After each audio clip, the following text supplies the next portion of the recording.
चुनौती ऐसी ध्यान में आती है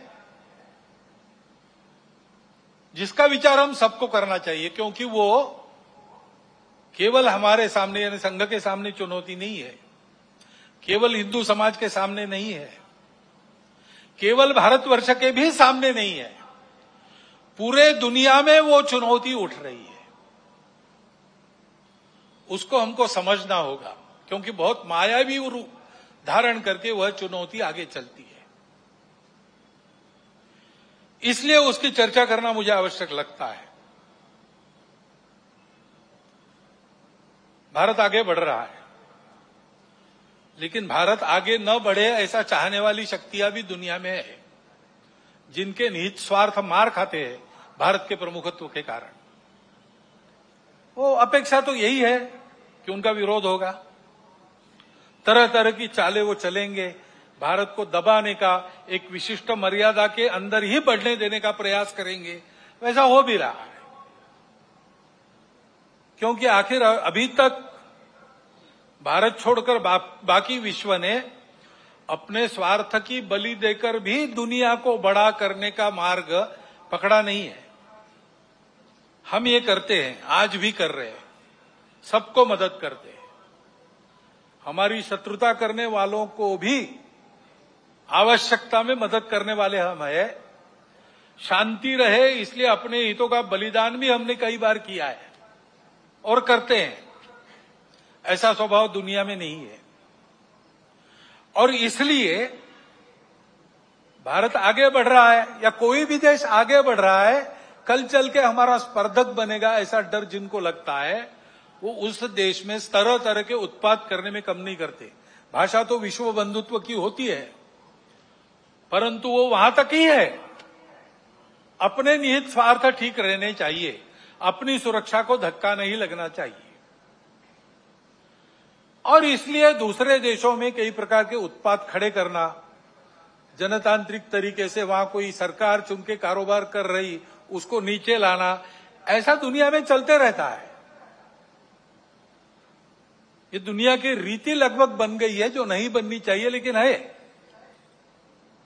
अब हमारे पड़ोस में ही बांग्लादेश में क्या हुआ, उसके कुछ तात्कालिक कारण और पहलू है, ये बात ठीक है, लेकिन इतना बड़ा उत्पाद तो उससे नहीं होता।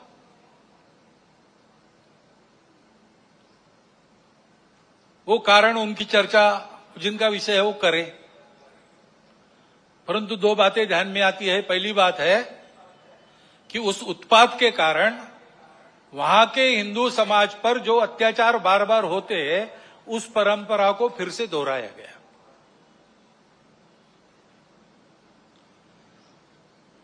पहली बार वहां का हिंदू संगठित होकर अपने बचाव में रास्ते पर आया, इसलिए कुछ बचाव हो गया। परंतु कहीं कोई गड़बड़ हो, दुर्बलों पर अपना गुस्सा निकालने की ये जो कट्टरपन की प्रवृत्ति है, वो प्रवृत्ति जब तक वहां विद्यमान है, तब तक वहां की हिंदू क्या, वहां के सभी अल्पसंख्यक, उनके सर पे खतरे की तलवार लटकी रहेंगी। उनको आवश्यकता है मदद की। विश्व भर के हिंदुओं की, भारत के सरकार की सहायता उनको मिले, ये उनकी आवश्यकता है। परंतु इससे ये ध्यान में आता है, और ये ध्यान में आना चाहिए, हिंदू समाज के भी ध्यान में आना चाहिए कि दुर्बल रहना अपराध है। हम अगर दुर्बल है, असंगठित है, तो उसका मतलब हम अत्याचार को निमंत्रण दे रहे हैं। निमित्त कुछ नहीं चाहिए, हम दुर्बल है, यह निमित्त पर्याप्त है। और इसलिए जहां कहीं भी हम हैं, वहां संगठित रहना, सशक्त रहना, किसी से शत्रुता नहीं करना, हिंसक नहीं बनना, योगदान देने वाले बनना, परंतु इसका अर्थ दुर्बल रहना नहीं, अशक्त रहना नहीं। इसको हमको करना ही पड़ेगा। लेकिन दूसरी बात है हमारे सबके ध्यान देने की। अब वहां चर्चाएं ऐसी चलती है बांग्लादेश में कि भारत से हमको खतरा है, और भारत से खतरा है इसलिए पाकिस्तान को साथ लेना चाहिए, वही हमारा प्रामाणिक मित्र है और दोनों मिलके, क्योंकि उनके पास न्यूक्लियर वेपन्स है, हम भारत को रोक सकते हैं।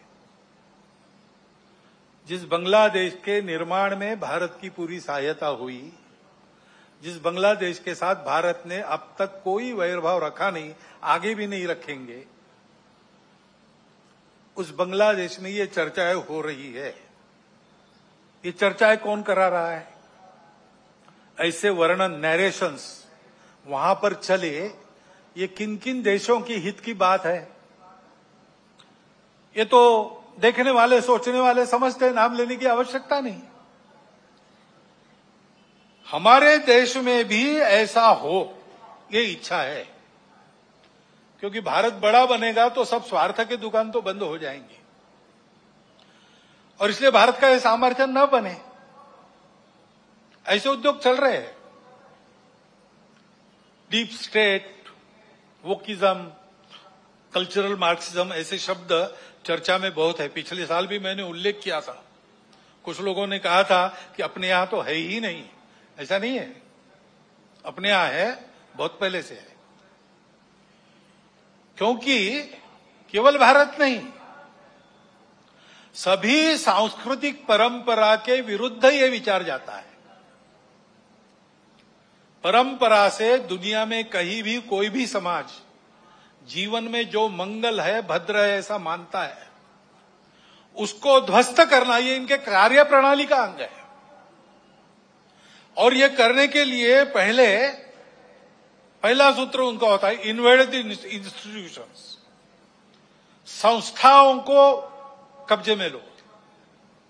शिक्षा संस्थान है, विद्यापीठ है, शिक्षा व्यवस्था है, माध्यम है, बौद्धिक जगत है, इन सब पर अपनी पकड़ कायम करके उनके द्वारा समाज में विचारों की विकृति का प्रसार करना, विचारों को बिगड़ना, अपनी परंपरा के प्रति, अपने स्वत्व के प्रति अश्रद्धा से उत्पन्न करना। हम ही अपने लोगों को गाली दे, हम ही अपने बातों को तुच्छ माने, उनकी लज्जा करें, इस प्रकार का वातावरण पैदा करना। इतना बड़ा समाज है, उसकी कई विविधताएं हैं, उन विविधताओं को अलगाव में परिवर्तित करना। नहीं है वहां कोई जबरदस्ती विविधता आरोपित करके हम विविध है इसलिए हम अलग है, हम विविध है इसलिए हम एक नहीं है, हमारे स्वार्थ अलग है, ऐसा नैरेशन देना। इतना बड़ा समाज है, छोटी मोटी समस्याएं सबकी रहती है, बड़ी समस्याएं भी रहती है। समाज की स्थिति में सब कुछ ठीक ही रहता है ऐसा नहीं, सुधारने का भी बहुत कुछ होता है, तो कई अन्याय चलते रहने वाले रहते हैं।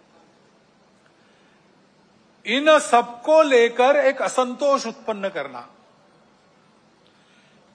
संघर्ष उत्पन्न करना, टकराव की स्थिति उत्पन्न करना, लोगों को उग्र बनाना, व्यवस्था, कानून, सत्ता, प्रशासन, इन सब के प्रति अश्रद्धा, अनादर का व्यवहार सिखाना, इससे उस देश पर बाहर से वर्चस्व चलाना आसान होता है। पहले जैसा आपस में युद्ध करना अब आसान नहीं है। अब युद्ध इस प्रकार से होता है, इसको मंत्र विप्लव कहते हैं अपने परंपरा में। ऐसा मंत्र विप्लव चल रहा है, और ऐसी भ्रम की स्थिति में उनको देश के अंदर भी कभी बार साथी मिल जाते हैं, जाने अनजाने। प्रजातांत्रिक देश है अपना, अनेक दल रहेंगे, उनकी स्पर्धा चलेगी, ये प्रजातंत्र की पद्धति है। लेकिन समाज में ये अलगाव, टकराव, देश की एकता, एकात्मता, देश के वैभव संपन्न होने के प्रयास से बड़े बन गए, अथवा दलों के स्वार्थ समाज की सद्भावना और राष्ट्र की एकात्मता को गौण बनाकर चलाए गए, तो फिर किसी एक का पक्ष लेके उनके पीछे खड़ा रहना, खुद मैदान में नहीं आना। अल्टरनेट पॉलिटिक्स ऐसा कहते हैं, पर्यायी राजनीति, उसके आड़ में अपना ये एजेंडा और ये पद्धतियां चलाती है। और ये मैं कोई कॉन्स्पिरेसी थियरी नहीं बता रहा हूं, पुस्तकें निकल रही है पाश्चात्य देशों से वहां की परिस्थिति के बारे में। पाश्चात्य जगत के अनेक प्रगत देशों में इस मंत्र विप्लव के परिणाम स्वरूप जीवन की स्थिरता, शांति और मांगल्य संकट में पड़ा हुआ उनको अनुभव होता है, हमको भी दिखाई देता है। और भारत के चारों ओर विशेषकर सीमावर्ती प्रांतों में इस प्रकार के कारस्थानों के चलते क्या क्या हो रहा है हम देख सकते हैं। समय पर हमको जागना है। हमारा देश सांस्कृतिक एकात्मता के अधिष्ठान पर खड़ा है। अंडरलाइंड कल्चरल यूनिटी, ऐसा हमारे संविधान निर्माताओं ने भी अन्यत्र भाषणों में कहा है। और नैतिक विचारों का, अध्यात्म के सत्य का एक बलशाली अधिष्ठान हमारे समाज की स्थिरता को, आपस के संबंधों को, व्यक्तिगत और राष्ट्रीय व्यवहार को मिला है। इन आधारों को नष्ट करने के कुप्रयासों को समय के पूर्व हमको रोकना पड़ेगा। उसके लिए समाज को प्रयास करने पड़ेंगे। एक ऐसा राष्ट्रीय नैरेटिव चलाना पड़ेगा, उसके लिए योजना बनानी पड़ेगी। कानून संविधान की मर्यादा में रहते हुए, अपने सांस्कृतिक अधिष्ठान पर पक्का रहते हुए हमको इसकी योजना बनानी पड़ेगी, क्योंकि समाज को सुरक्षित रखने के लिए इसी का उपयोग होगा।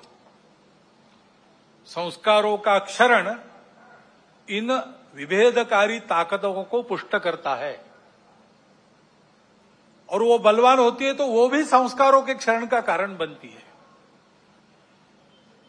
और हम देख रहे हैं कि भारतवर्ष में इस प्रकार का मनोवचन कर्मों पर कुप्रभाव निर्माण हो रहा है,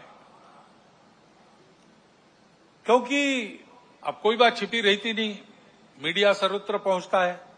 बड़ों के साथ बच्चों के हाथ में भी मोबाइल है। मोबाइल पर वो क्या देख रहे हैं, उनको क्या दिखाया जा रहा है, इस पर कोई नियंत्रण नहीं है। घर में क्या देखना नहीं देखना, इस प्रकार का विवेक नहीं मिल रहा है।